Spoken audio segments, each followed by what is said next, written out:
Okay, so once you've got the basics of your sort of like file system set up, you kind of understood some of the tools and the palettes and stuff like that, it's probably time to bring an image into this and start working on it. So again, you want to make sure you have your files organized in some way. So if you remember, I've got my, thumb drive here, and then I put my Photoshop animation into it, and then I've got these assets sort of folder, and then I got all these images I can choose from in here. So I made a new folder in here full of images that I could play around with as well. So lots and lots of options. So I'm going to want to go now into Photoshop, and I'm going to bring this a photo in to start altering it, playing around with it, some kind of a file. It could be a scanned drawing, it could be JPEG that you took off your phone, or something that you're going to collage together from like a internet resource, whatever it is. So you want to go up here again into these menus up at the top, and we want to go to File, and we're going to want to go to Import. So there's lots of different sort of options that you can use to kind of bring things in here. You've got like import from iPhone or iPad, so you can do that. But I'm just going to go ahead and let's see if I can find images from device, right? Oh no, it's looking for a camera here, so that would be useful for a different reason. Another way you could do it, if you don't want to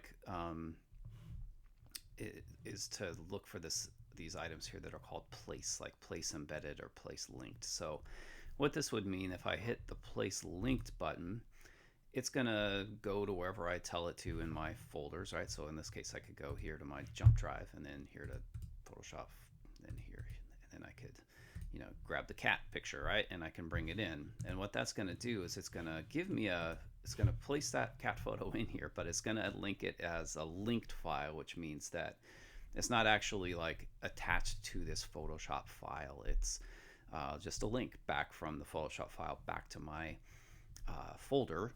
And if I ever move this cat image, or if I ever like deleted it or changed its name or something like that, it would break the link. So a good example would be to go here and go to, if I just change this to, just change the name on it, right? Go into Photoshop now. It's going to have a hard time finding that link later on when I need to do anything with it, right? So it's important to kind of like keep that in mind. So what I would suggest we do, instead of placing it as a linked file, would just be to place it as an embedded file. What that's going to mean is you go File, Place Embedded, right? And go ahead and grab that and then place it, and now it's going to like actually permanently place it in there, and it's going to make my file size a lot bigger for the Photoshop file, but it means I'm not going to lose the link. So, and then when you go to place something like that, you're going to get this little kind of blue square around it with these X in the middle, and you can kind of resize it by just clicking and dragging on these little white handles here, and you can make it as big or as small as maybe you want to, right? So if I really wanted to blow it up, I could do this, and then if I hit enter or return now, it's going to place that. It's going to permanently set it up. Now that's photo is placed in there, and you can see it in the layers palette here, where I have a background. So the background is this white square, and then I have the cat photo on top of it, right? So again, like a couple different ways you can do it. You can go to importing, which would kind of bring things off of a device, your iPhone or your iPad, but probably placing it is the one that we're going to want to do, and make sure that you do place embedded so that you don't end up having links that might get broken. Just keeps it really simple. So now if I hit Command S and save this, it's going to ask me some questions about maximizing compatibility, which I just click through, and there you go. So now I've got this, and it's saved on my thumb drive, and I can move it around, and this cat's stuck in there, right? So again, like as soon as you bring in a image like this of some sort, you're going to have some layers that get created. So you're going to have a background layer here, and you can see it's got a little lock on it, which means I can't actually do anything with that. I can turn the layer on or off. The eyeball here, I can turn its visibility on or off, but I can't like change it or draw on it or anything like that. So what I'd probably want to do is just I can double click this, and if I do that, it'll let me name the layer, and then it'll let me change any of these parameters I want to change. But now if I wanted to, I could go in here and like adjust this, draw on top of it, move it around, whatever it is. So if you ever see a layer with a lock icon, you can double click it, name it, and then mess around with it as much as you would like to. So that's like basic kind of importing in a file. And it's important to kind of know too that if you're ever like, oh dude, I made a mistake, I went too far, you can always click under the history button, which again, you can go up here to window and go to history, and that'll pop this one open. Eventually you'll get to memorizing these icons and what they mean, but you can actually kind of go back in time, right? Where you can go back and like, uh, change all these things. So you can kind of go back to a certain point. It'll go, all the way back to where you started in your file, depending on how many steps you've made. So if you ever mess anything up and you're like, oh, what do I do?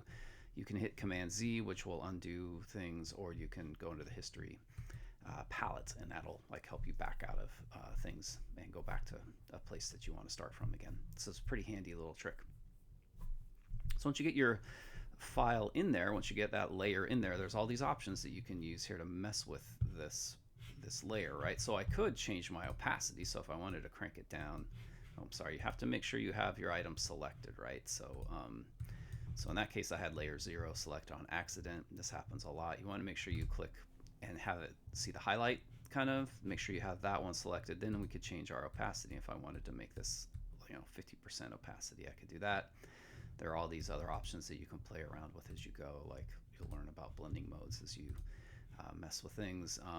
And so there's lots and lots of different options that you can use on top of that. So if I brought in a different file, like say file, I'll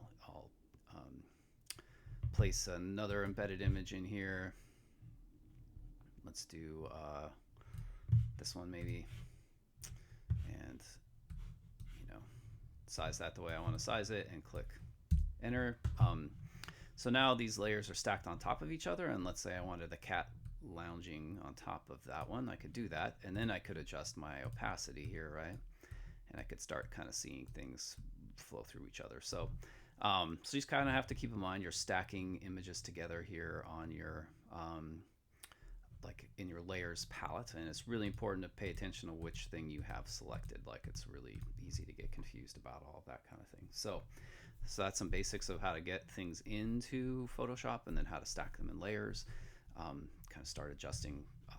You can play around with these if you wanted to show kind of what happens when you use like different layer blending modes. So you'll see these are all kind of special effects that it adds depending on the setting that you have there. So you can go play with those if you want to and just kind of get the hang of it.